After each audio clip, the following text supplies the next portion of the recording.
And that's another thing that's changed, you guys. My son Frankie is now 18 years old and 1 week away from graduation.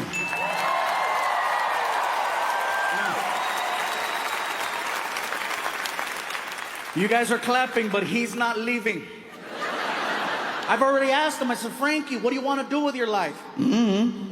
Have you thought about college? Just now. I'm like, Frankie, you do realize that all you need to do is get accepted. I tell a lot of jokes. I will pay for your entire college education, no matter where you want to go, as long as you get accepted. What do you think about that? I say, you know, if you want to go to school in California, we'll make it happen. You want to go to school out of state, we'll make it happen. I said, hell, I'll even do one of those international programs. You know, the ones where you give them one of your children and then they give you one of their children? What is it called when you kid swap? Thank you, sorry. That's right, exchange. Some of you are like, that's called human trafficking. Different program. I would love to do an exchange program with my son, but don't give me a regular kid. If I'm gonna do an exchange program, give me a kid from like a hardcore third world country so that he appreciates all the basic things most American children take for granted.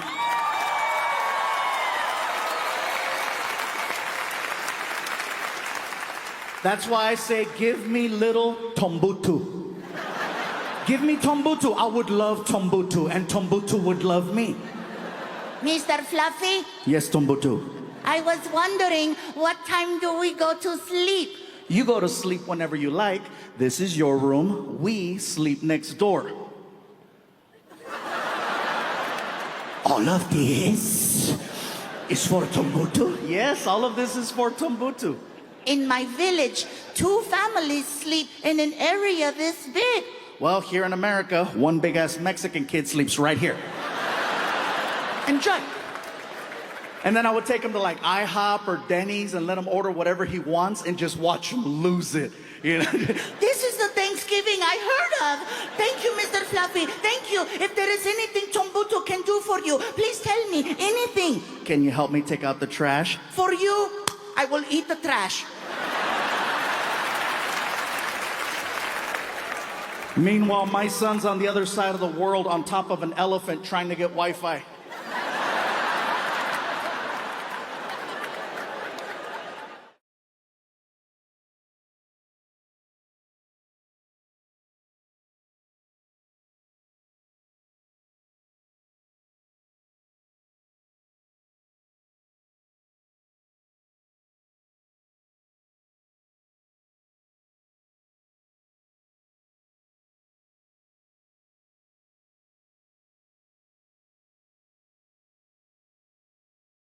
Getting back into the swing of things, we have definitely come a long way from 2020.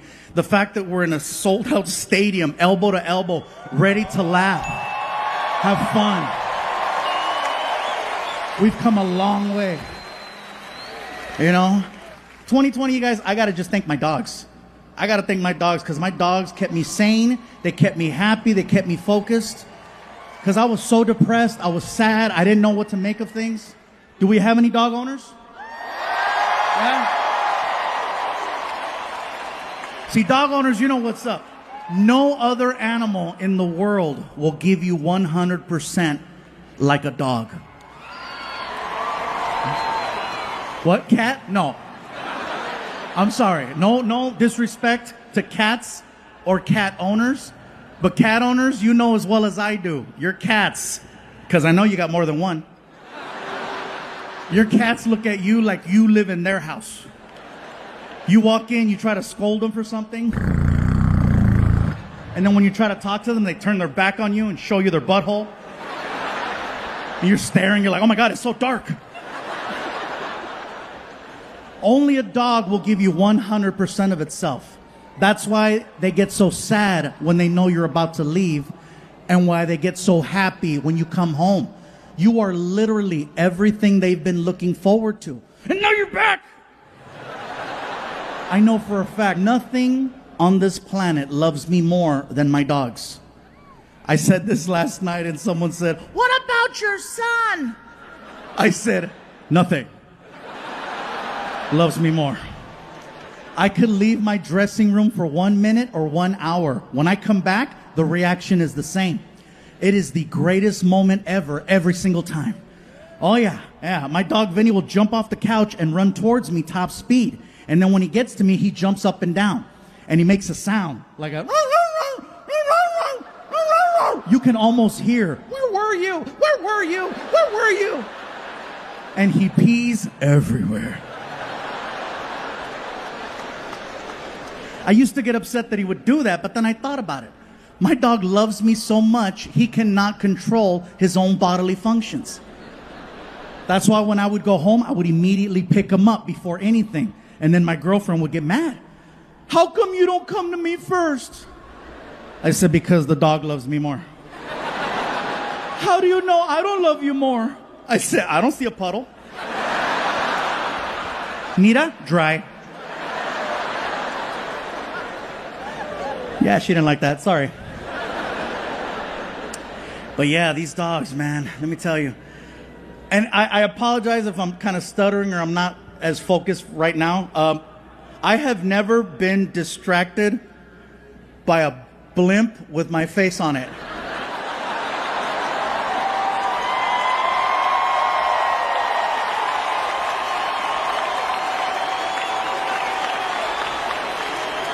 I'm sorry, Netflix, but shit, this...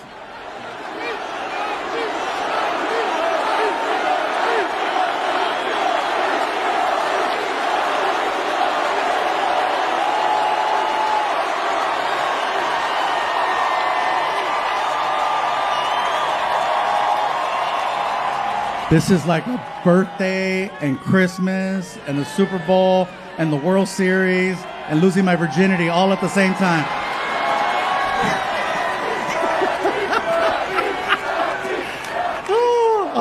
Even saw the lights of the Goodyear blimp.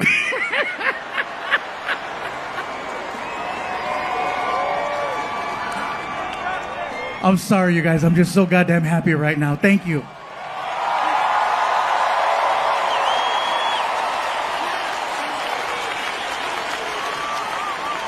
I wish my mom were here to see this. You have no idea. She would have been happy to see all of you, but she would have been like, no, chingue su madre, mira lo que mi hijo está en el cielo.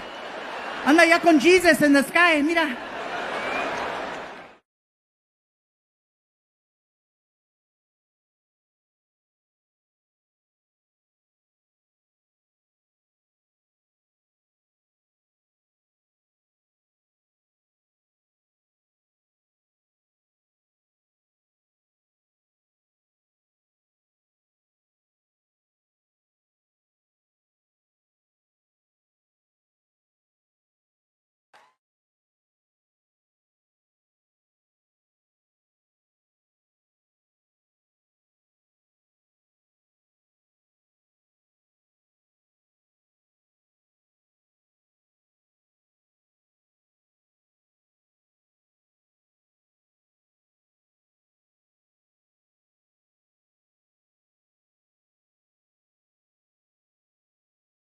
But again, I understand that some people need to be held accountable for certain actions. I just feel like a lot of times a simple conversation can fix things. I know that based on today's rules, I can be canceled right now for previous comedy specials that I've done over the years. And I understand that, so I'm just waiting for the call. I know I can be canceled for previous comedy specials. And I know they probably expect me to apologize, but I would never apologize for my previous work because you know what? It was perfectly acceptable at the time.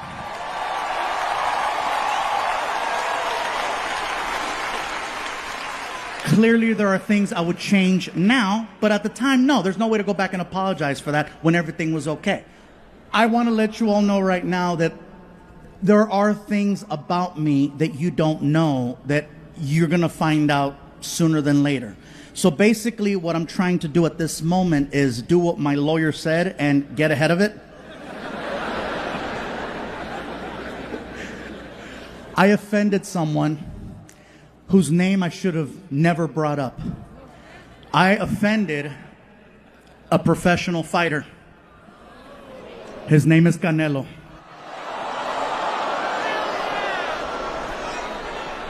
I know. Go big or go home.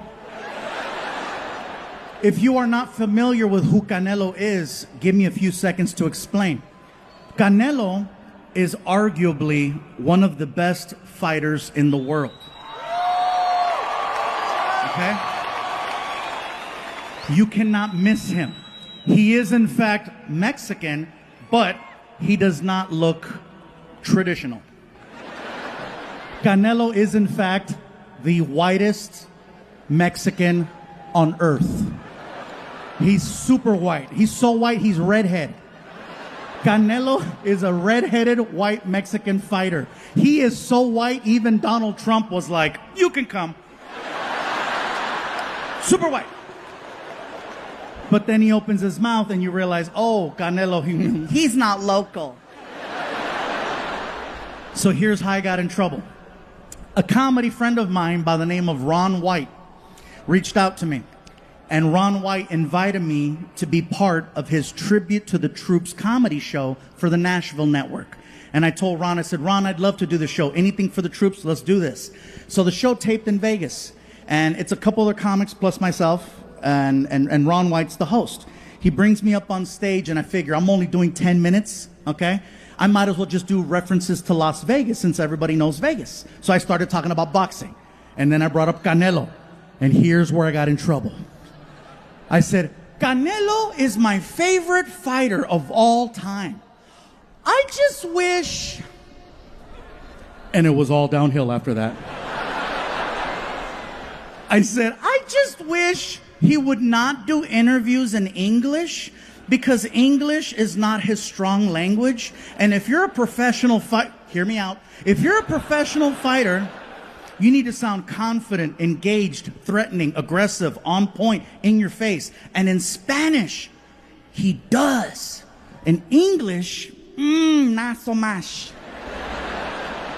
In Spanish, he's a killer. In Spanish, the reporter, the announcer comes out. Aquí estamos con Canelo Álvarez que se va a pelear contra Floyd Money Mayweather este fin de semana en pay-per-view en el MGM Grand en Las Vegas, Nevada. I know some of you heard that right now and you're like, oh my God, I think I understand Spanish. Because you do.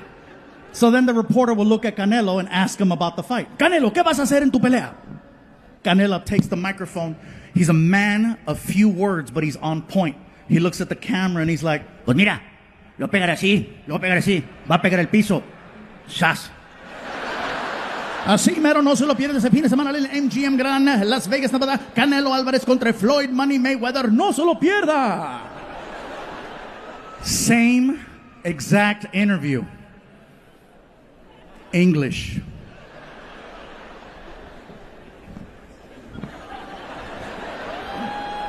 I'm standing here alongside Mexican superstar Saul Canelo Alvarez, who's going to be facing Floyd Money Mayweather this weekend on pay-per-view. Canelo, what is your strategy and your plan of attack going into this weekend's fight against such a technical opponent, if you will? A man who has single-handedly redefined the sport of boxing. What is your plan of attack going into the fight?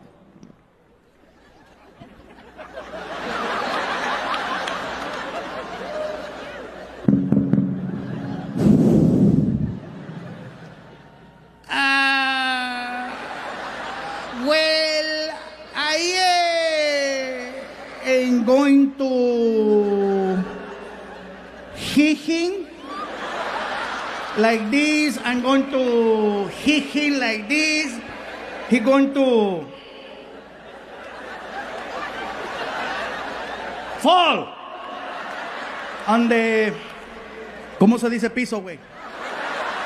Floor. He's going to fall to the floor and then tan tan, así. All right, well, there you have it. Floyd Mayweather, I hope you are ready, my friend, because, yeah, that's what's waiting for you. Reporting live for ESPN News, I'm Phil Stevens. Back to you in the studio, and we're out. The hell was that, goddammit? Why did you warn me? So word gets back to Team Canelo about the joke that I did. I find out because I have friends in the boxing community who reached out to tell me, bro, what happened? I said, what are you talking about? Dude, we heard. Heard what? We heard that Team Canelo's pissed. I said, so what does that have to do with me? Well, I guess it's about a joke you did about Canelo. Huh? Who showed him? If I would have known one of the best fighters in the world was going to see me do a joke about him, I would have never done a joke about him. I didn't think he'd ever see Ron White's Tribute to the Troops comedy show on the Nashville network. I didn't think he was ever going to see it. Shit was in English. Now I'm worried about the confrontation because I know it's only a matter of time. And I know where he's going to confront me. It's going to happen in Vegas. And the reason why I'm so confident that it's going to happen there is because when I perform in Vegas, I perform for MGM Grand Properties. And so I get free tickets to the fights. And I always go because it's free. And they put me ringside so that my face comes out on the Jumbotron to help me sell tickets. And so I know, because I've seen Canelo at fights before ringside. I've never spoken to him, but I know that's where it's going to happen. And I'm nervous about this confrontation because I don't know if he's going to confront me in English or Spanish. I hope it's in Spanish because I want to feel the fear. You know what I'm saying? I hope, he's like, te voy a matar, pinche gordo. I'm just worried he might, hey, Joe. Hey, Joe, fat bitch mother fluffy.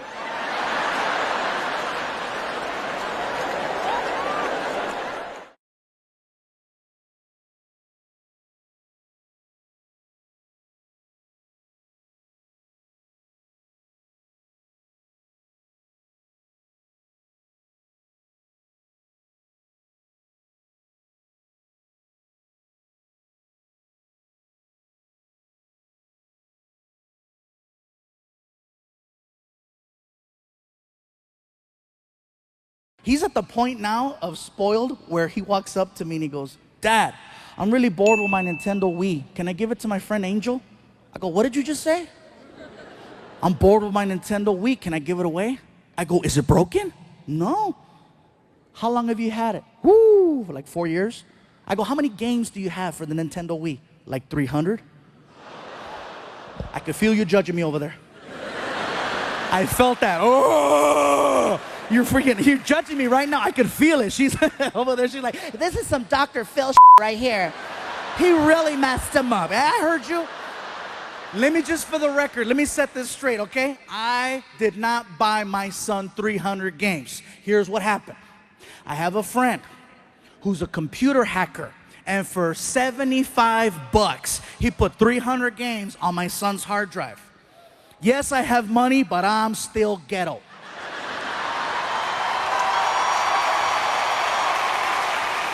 Oh, yeah. So I tell Frankie, do you realize how lucky you are? And then he rolls his eyes. Oh, lucky. I go, yeah, dude, you are. I says, you got a Nintendo Wii that works. You've had it for 4 years, and it still works. If something happens to it, I can take it back to the store, get you a new one, because I got a warranty that'll last you another 4 years. Why is that a big deal? Because when I was your age, I had a Nintendo. Wii? No. Frankie, in 1987, I had a thing called a Nintendo Entertainment System, okay? Nintendo Entertainment System. It didn't last 4 years. It lasts 90 days. 90 days is what it took for you to hit power and start seeing a flashing red screen. You know the flashing red screen where you have to look at the ground or look away or you have a seizure right then and there? Oh, yeah. And then what you had to do is you had to flip the Nintendo over and there was a silver sticker with an 800 number on it. And you call the 800 number and they put you in contact with someone in Japan who made you feel like a pendejo. Oh yeah, he made you feel stupid. You call him up and he's like, it costs $250 to repair Nintendo. $250 to fix it, but it's $150 for a brand new one. And if you couldn't afford 150 for a brand new one, like we couldn't afford 150 for a brand new one, you had to become a technician at the age of 7, 8, 9, 10, 11. You had to go in the kitchen and find the most messed up butter knife you could, right? The one that had bent marks and rust stains, and take that sucker back in the living room because you were gonna perform an operation. You were gonna perform an operation and bring that Nintendo back to life. Yeah. You had to work to play. You had to unplug it, plug it back in, power reset, power reset, power reset. It was like performing CPR. You'd hold a cartridge and then it was like, you push it down, you push it up, you push it down, you push it up, push it down, you push it up, push it down, you push it up. Give it oxygen.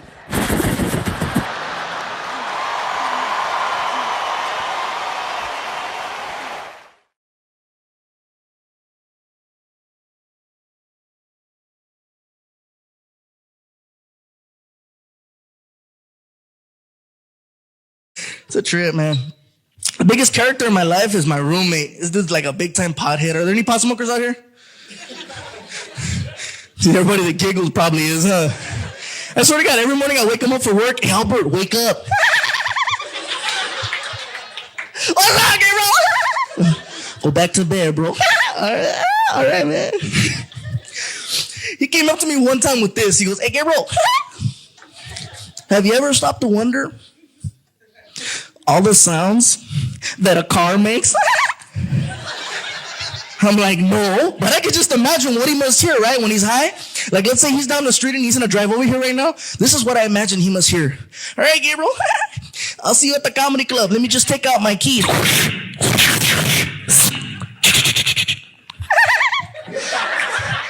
I'll walk over here to my car. You unlock the door.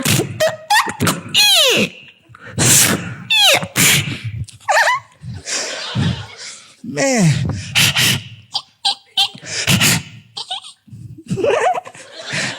It's hot in here.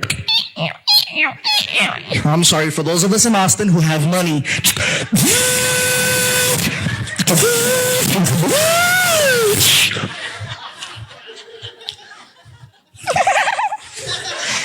Hey, man, let's go.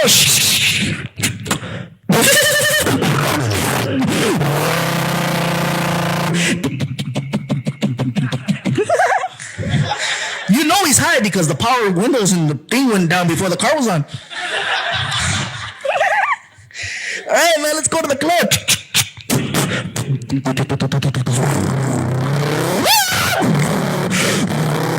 Hey, let's turn on the radio.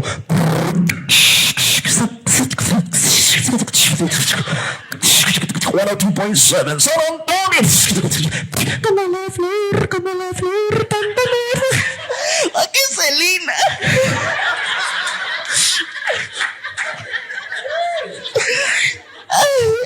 No la chingas, ¿eh? Oh, in case there's any gang members there.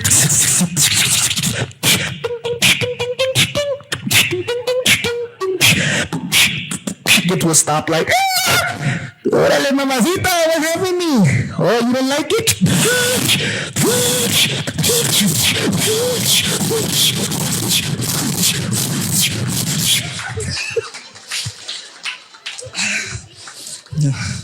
It's hydraulics.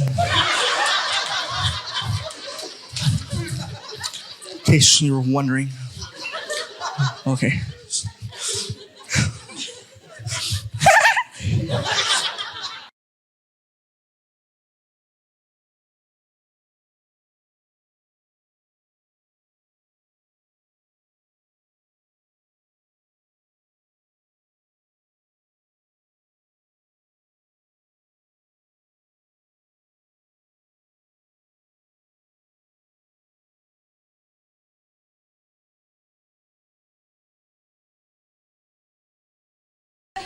Nah, people mess with me because I'm big. It's okay, it don't bother me. The only thing that really bothers me about being big is having other big people try to give me advice about losing weight. You know, I'm like, if you can't do it, what's your problem with me, right? My Uncle Hector, every time we go to a family barbecue, he always starts talking. Always gets crazy. I'll be in the corner working the grill, right? I'll be cooking some carne asada, right? That's steak for the white people. I'll be cooking some carne asada, right? And from across the way, my Uncle Hector, he's so big, he doesn't even move. He just breathes. Gabriel! And don't let a gust of wind hit him, man. He'll creak like the Titanic.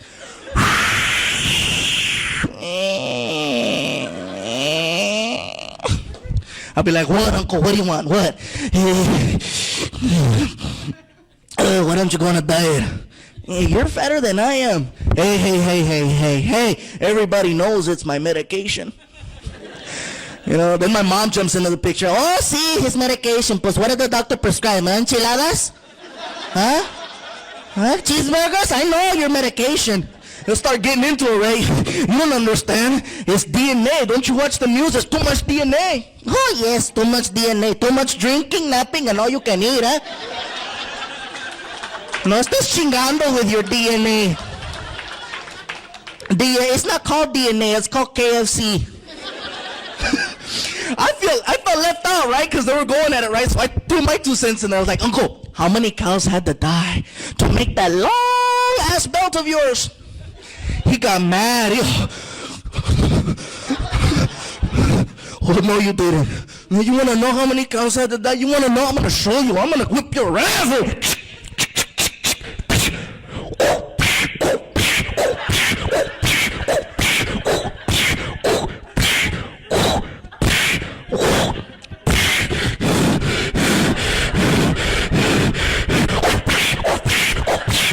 By the time he got his belt off, he forgot what he was pissed off about.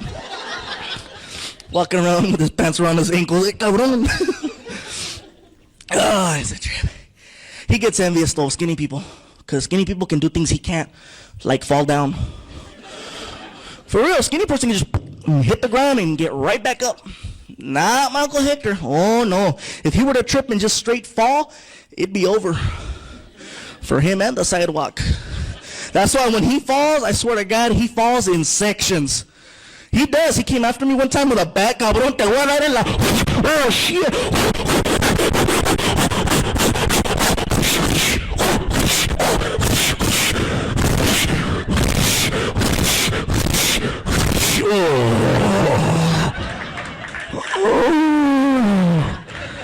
I've fallen and I can't reach the carne asada. Oh man, the funny part isn't him falling down. I swear to God, the funny part is 8 of us picking him up. That joke hurts.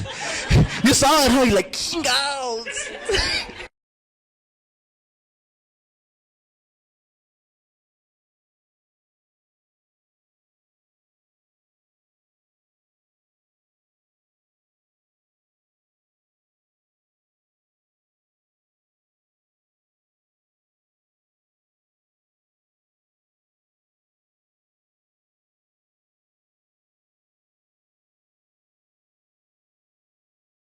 Gabriel, don't you ever think about working out?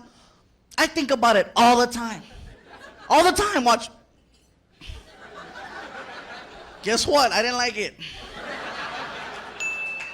It sucks. Gotta move, you know. Let's get physical. You try to watch TV, they got the Bally's commercials. I hate those stupid commercials because they never have fluffy people in them.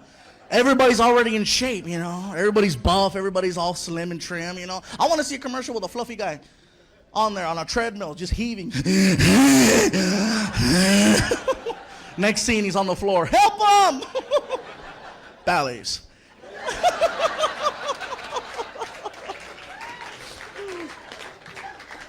Working out. Every time I get motivated to try to work out, this is how I pump myself up, right? I'll pop in the Rocky DVD. Because the music, you know, you get the...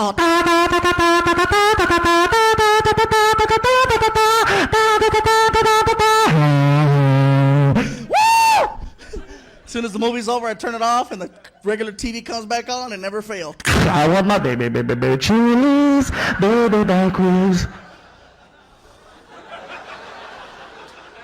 Oh, that's a sign.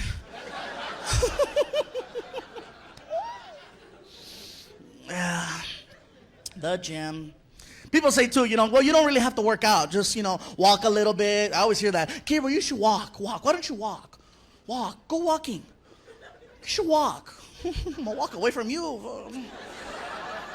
Leave me alone. Badgering me. They say you should eat right. You know, eat reasonably. I don't know what that means.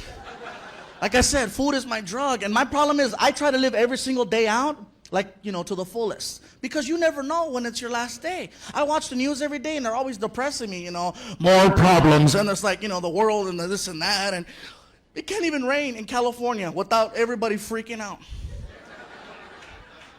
Okay, don't get me wrong. This time it rained and there was a lot of water. But you know what? They were reporting the first day like it was the end of the world. The guy was out there. We're standing here live in front of Walmart where apparently the torrential downpour has surprised Southern California. Ma'am, can you tell us? What do you see? Dear God, there is water everywhere. I walked inside Walmart 45 minutes ago. It was dry. Now look at it. Oh my God. Why being so dramatic for? In other parts of America, it rains 3-4 times a week. I've seen that same interview on someone's house. Not in their house, on their house, because the floods came in. And they're like, whatever. You know, sir, at what point did you realize that there was a serious problem with the water? I tell you what, see, I woke up about 4:30 this morning. I come downstairs. I said, somebody put a lake in here.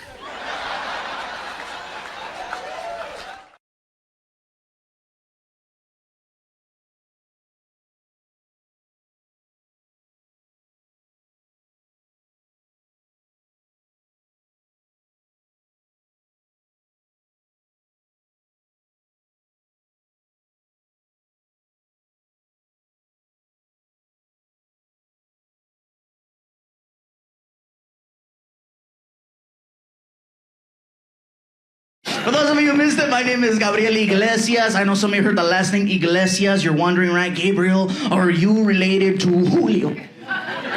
Well, for the ladies, you better believe it.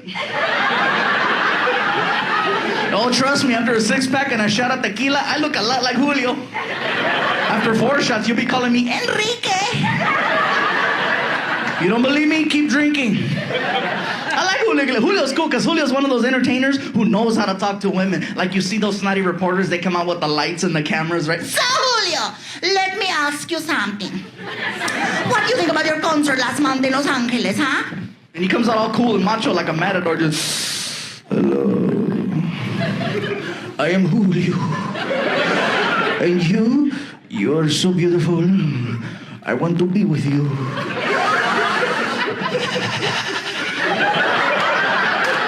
And the women hear that and they lose it, huh? See, me on the other hand, I'm a dork. I don't know how to talk to women. I don't. I'll walk up to a girl, I'll say the first thing that comes to mind. Hey, you hungry? And girls will tell me to, Gabriel, say something romantic. well, I'm treating.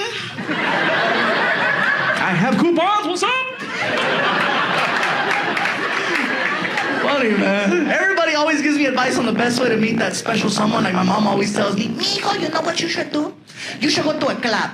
and I can't go to a club because every time I do, there's always that one pretty guy who messes up the curve for all the fluffy ones. That's right, Fluffy. I said it, Fluffy. That's the politically... For those of you that don't know, there's actually 5 different levels of fatness. There's big, there's healthy, there's husky, there's fluffy, and there's... Damn! If you walk into a bar or a restaurant and the waiter or waitress looks at you and goes, damn, you need to go. But seriously though, the pretty guys always mess up the curve. Ladies, you know what I'm talking about. The pretty guys, the ones with the pretty hair, the pretty eyes, the smile. Ding.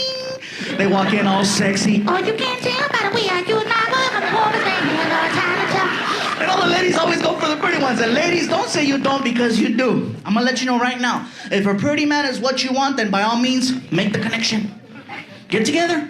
But I'll let you know right now, in the long run, a pretty man is gonna do nothing but lie to you, cheat on you, and break your heart. That's why, ladies, you need to start giving guys like me a chance. I'm serious, because the worst thing I'll ever do is have dinner without you.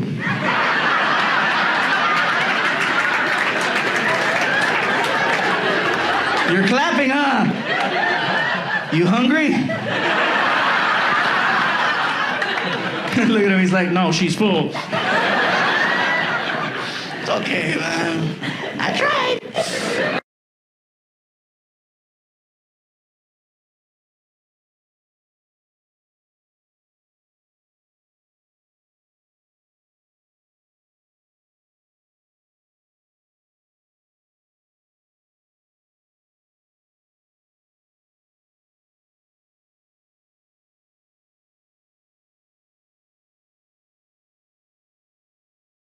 Man, I've had the weirdest year, man. I started off this year all messed up, man. I started it off in the hospital.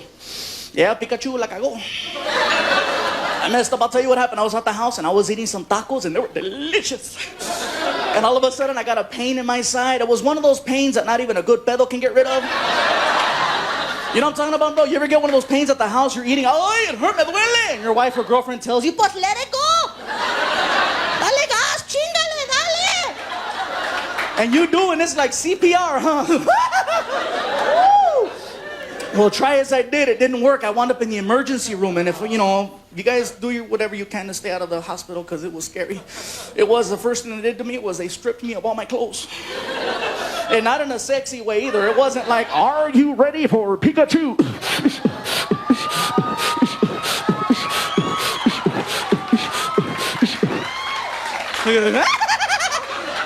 Cochina, mírala. I wish it would have been like that. I might have liked it a little bit. No, man, you know what they do to you in the hospital? They pull out these little industrial scissors that cut through anything, right? And they started on the left foot and they finished on the right. And they cut all the way up and cut all the way down and they pulled everything off at the same time. And Pikachu! Se me salió el Pokemon! And it was cold too. Ooh. Pikachu! Ooh. So then they take all my clothes away from me and they replace them with this nasty lime green hospital gown. You know the kind where they tie it in the back and your butt is still showing, right? It was one of those. So I'm standing and I turn around and I see myself in the mirror. And I realize at that very moment, I do not look like a Pikachu. With all that green on, I look like goddamn Shrek. And it wasn't me who gave me the nickname, it was the nurses. I could hear them too. Mira, Marta, ese gordito se parece Shrek. I'm serious, all he needs are the little antenitas and the donkey, that's it. So they wheel me into the room, right? I'm laying down in the bed finally, and the doctor comes in. And I don't know what it is about doctors, they're just always happy to see you. Ah, Mr. Iglesias, how are you? I can't fart. Tengo pedo atorado. Mr. Iglesias, please, do me a favor. Roll over on your side. I'll be right back. So he goes over to the wall and he gets these little gloves and he puts them on and he comes over to me and he puts his hand right here. And he goes, does that hurt? No. Does that hurt? And then this doctor turned into a magician. I swear to God he did, because his hand disappeared. And it reappeared somewhere way back here. I'm not going to tell you what he did, but you know what he did. El cabrón me hizo Pokemon. And then he has the nerve to tell me, Mr. Iglesias, I found the problem. You seem to be suffering internally. You have a blockage in your passage system. And I'm thinking, pues, take out your finger.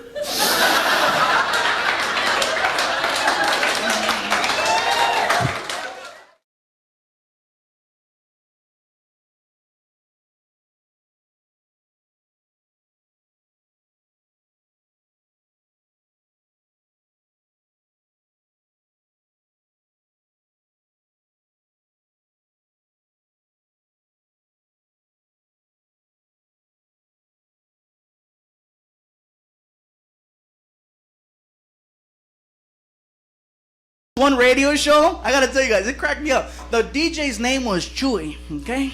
We walk in the studio, he looked like a Chewy. He had Chewy features. But we were on a hip-hop station, right? So it catches me off guard. As soon as we go on the air, the guy's talking about, yeah, what's up, this Chewy Gomez jamming on Philip here on 106 KMEM. Hell yeah, you know what I'm saying? What's up, bitch? And I was like, hey man, why are you talking like that? Yo, dog, what you talking about? Fool, I'm keeping it real. Hell yeah. I'm like, I'm not keeping it real. And I realized it was all part of the show because we went on for like 45 minutes. And finally at the end, I realized it was a show because as soon as we went off, it was like, yeah, don't forget to get my man Gabriel Iglesias this weekend at the Punchlines. Peace. Hijo de la chingada, ese pinche trabajo está difícil, hombre. Está cabrón, está cabrón. No, pero aquí me tiene trabajando como negro, está cabrón. Oh, madre. Pinche gringo. That's more like it. DJ's always messing me up. And if it's not that DJ that messes me up, it's the one that's here in LA, the one that does all the commercials. You know the one, right? Even if you don't speak Spanish, you've heard this guy at one point in time. Este sábado, presentamos Los Tigres del Norte. Sí, no se la pierdan, no se la pierdan, no se la pierdan. Se sabe que los aires que más 800 5 5 5 4 4 4. Vamos a ver, estamos presentado por Budweiser, Taquilla Beers, así es que no se lo pierdan ese sábado. No se lo pierda. That guy. So I get to meet homeboy, right? Nobody told me that this guy didn't know the difference between reality and radio. And I walk in the studio, he scared me. He did. I walked in, I was like, hey, what's up? ¿Qué pasó? Are we on the air? No!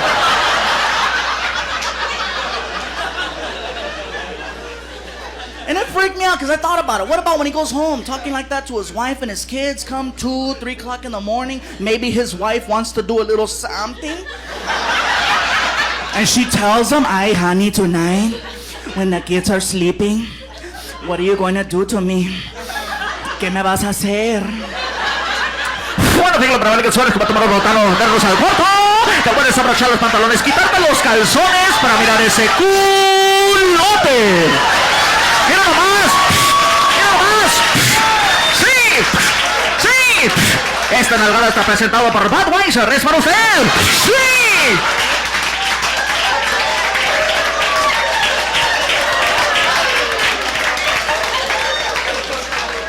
Oh, man.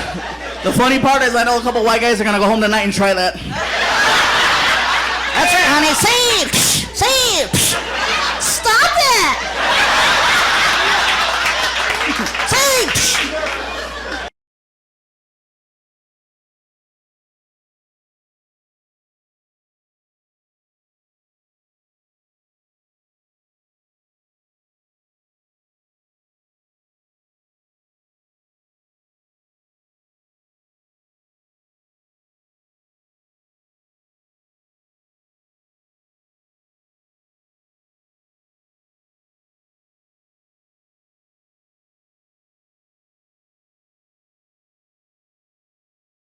If I'm at a bar and I'm sitting at the bar, I'm in a drinking environment. If someone sends me a shot, I don't say no. I say thank you. I accept the shot and I tell the bartender who sent it so that I can lock eyes with that person and go, thank you. And they can see me drink the shot so they know it didn't go to waste. If someone sends me a shot, I take that as a compliment.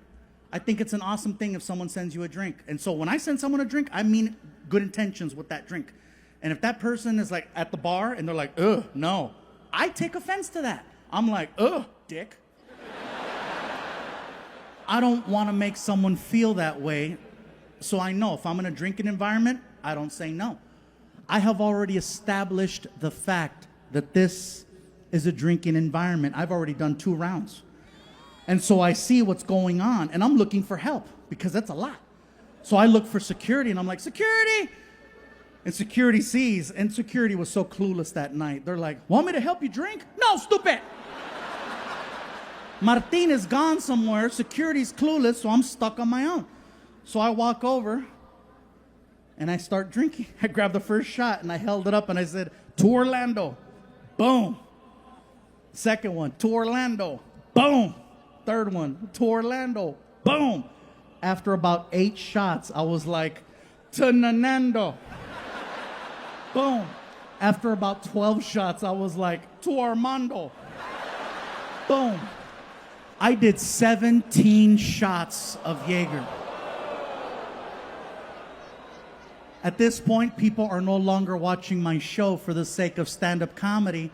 They're watching a train wreck, and they don't want to leave because they want to see what's going to happen. I am now reaching for number 18. And as I'm reaching for it, someone in the back of the room yells out, take it off! And I was like, you take it off!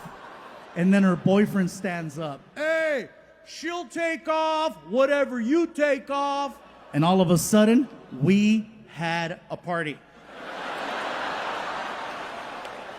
That girl came up on stage and she was beautiful, according to Jaeger. She's standing on the stage next to me, but at this point, I'm so gone, I can barely finish a sentence. So then the crowd starts chanting, "Take it off, take it off." I'm like, here we go. So I kick off a shoe. She kicks off a sandal. I kick off the other shoe. She kicks off the other sandal. And we started going toe to toe. Eventually, I end up in my boxers and nothing else.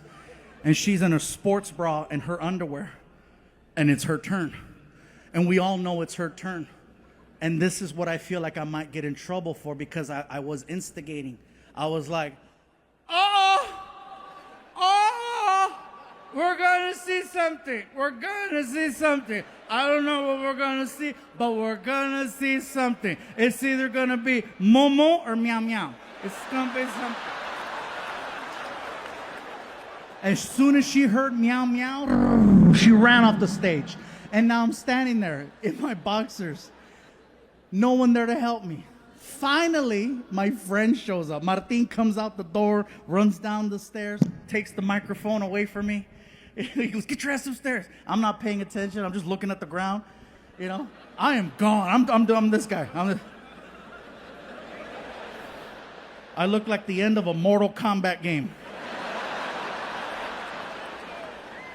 So I'm not looking at Martin, so he pops me in the chest. He goes, "Hey, huh?"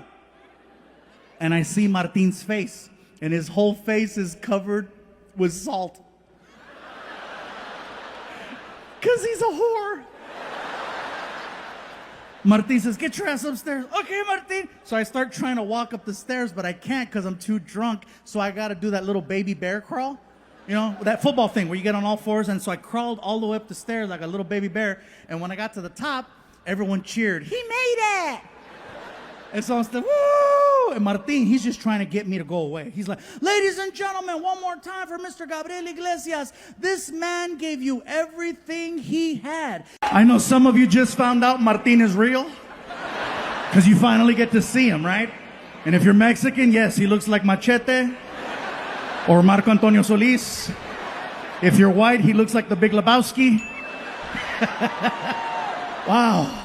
This is awesome. And Martin wasn't lying, you guys. We started off in freaking garages and backyard barbecues and quinceañeras and weddings. And now it's like, you know, this is home for us.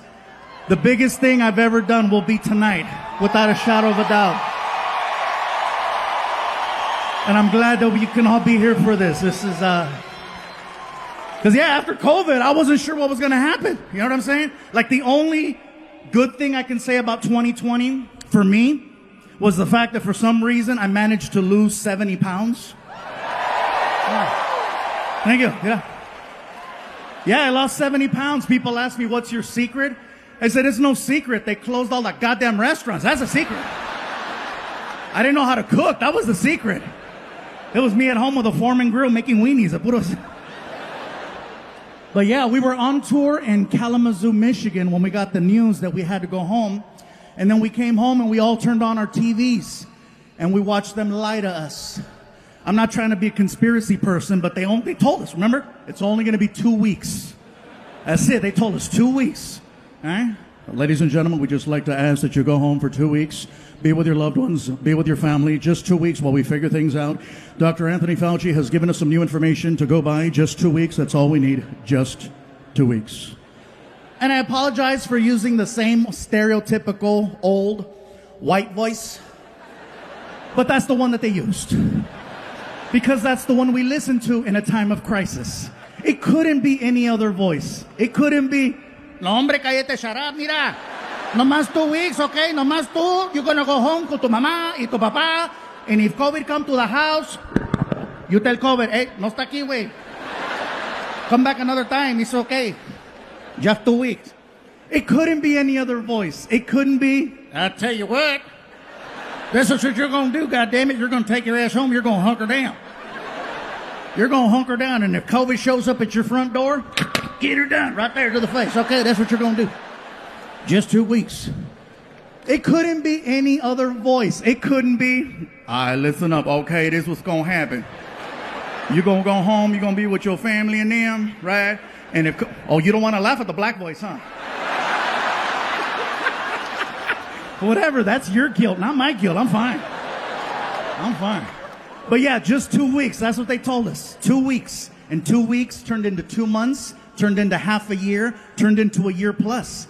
And little by little, they told us who was most at risk for COVID-19. Come to find out, it's people over 45. Okay? People who are overweight. Here we go. Diabetics, no chingas. Really? Most at risk, Latinos and African Americans. Bye, Felicia. I come to find out I was 85% of the underlying conditions. Over 45, overweight, diabetic, high cholesterol, high blood pressure. Apparently, COVID is my Tinder match. Someone finally wants to swipe right. And her name is Corona. Yeah. The mask thing is still a thing. Some are for it, some are not. Some places it's required, some places it's optional. Biggest complaint I have heard about the mask is that the mask smells funny. And I'm here to tell you, no, it doesn't. You do. You are smelling what everyone has been telling you all these years. And finally, you're smoking what we've been smoking. Oh, yeah. I'll be honest with you, my mask smells delicious. My mask smells like Oreos and Tres Leches cake, okay? If you smell my mask right now, you will Krispy Kreme yourself. It's so good. I feel like selling it on the OnlyFans website to see if I can make some money. Some of you know what's up. Sucio! Yeah, so. This next thing I'm going to say is in no way, shape, or form political. So please don't take it that way. The vaccine.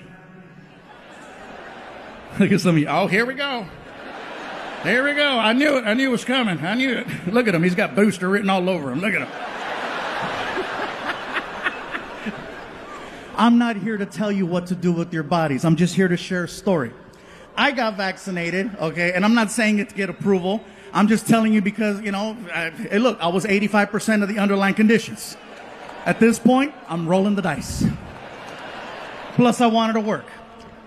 I got the vaccine, but it was one of those things where, in the beginning, when you wanted to get the vaccine, you couldn't just walk into a CVS. You had to make an appointment, and it was a drive out. You couldn't just show up.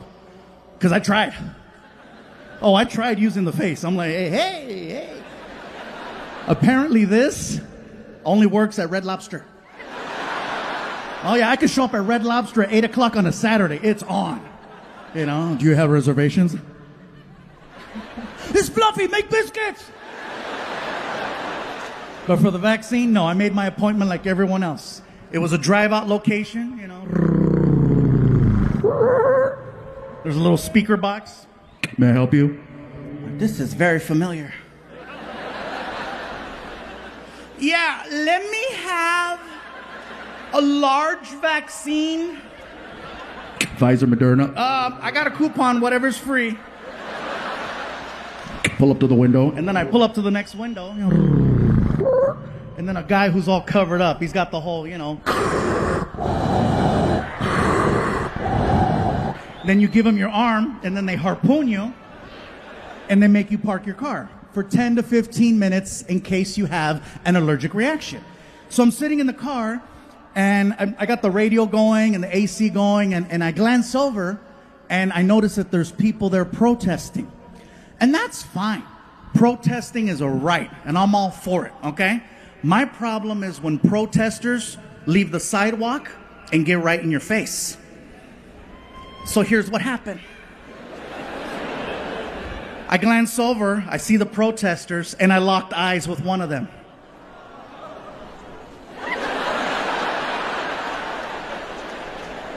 And I could do this all day. I'm in the car, right? Like, what?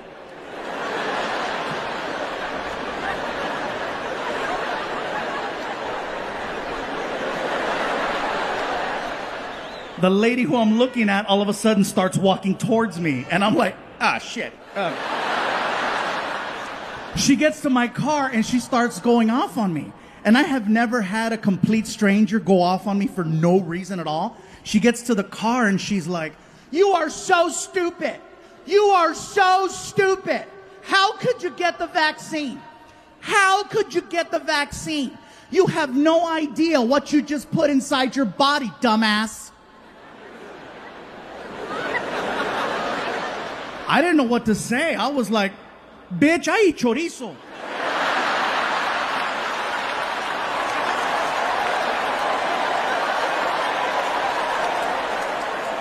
You have no idea what that vaccine has to work through in order to have any type of effect whatsoever.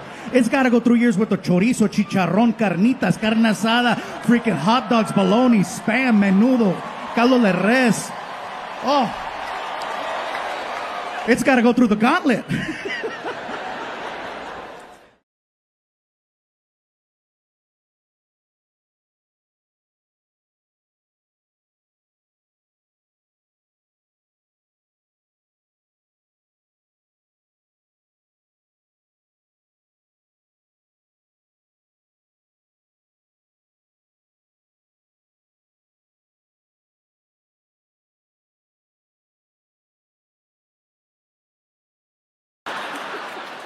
I see a couple of young adults right there. How old are you guys? You 13. Wow. And next to you?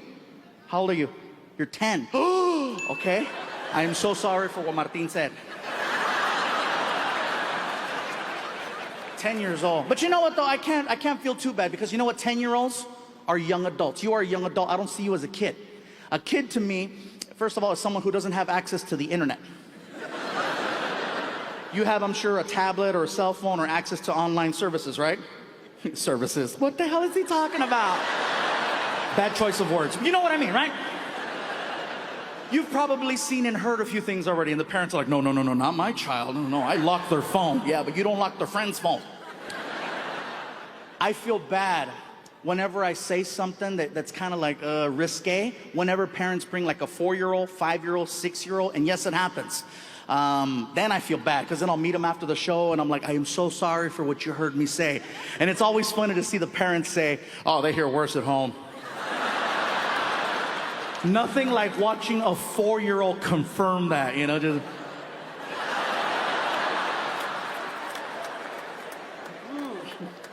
Like, for example, my son, he's 18 years old, but he still doesn't cuss at home. Okay? Now, whatever he does in public, I have no control over, but at home, he knows he cannot cuss. One time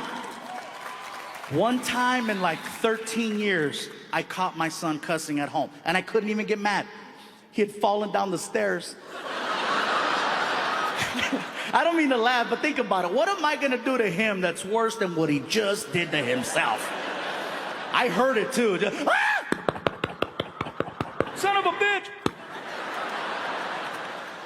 I ran over. I didn't even check his safety. I was like, what did you say? You earned that one. I said, if you want to say the F word, next time let me push you. That's when I knew he fell hard. Really? No, get up here. Come on. Well, cool. Welcome, you guys. I hope you have a good time. I know you're getting nervous, Dad. You see me talking to you, you're like, what's he telling my son? No, nothing. Nothing. Being cool. But thank you for trusting me to bring your kids to the show. For your young adults. Sorry. Thank you for trusting me to bring your young adults to the show. And by the way, I know I keep pointing at people in the front right here.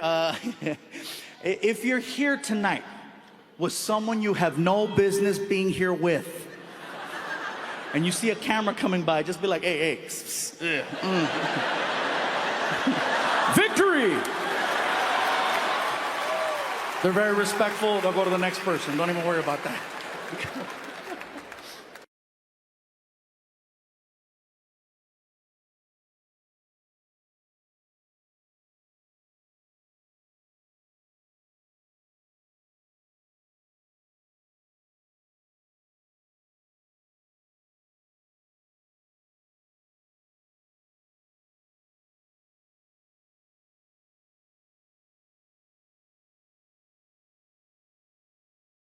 Yeah.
No, we gotta.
So I got some tweets about the first show. People were asking Martin because, people saw Stand Up Revolution Season 1 and they noticed that your hair is different. Your hair is actually 3 inches longer than it was last year. You know what? I'm just glad I picked up inches somewhere, bro.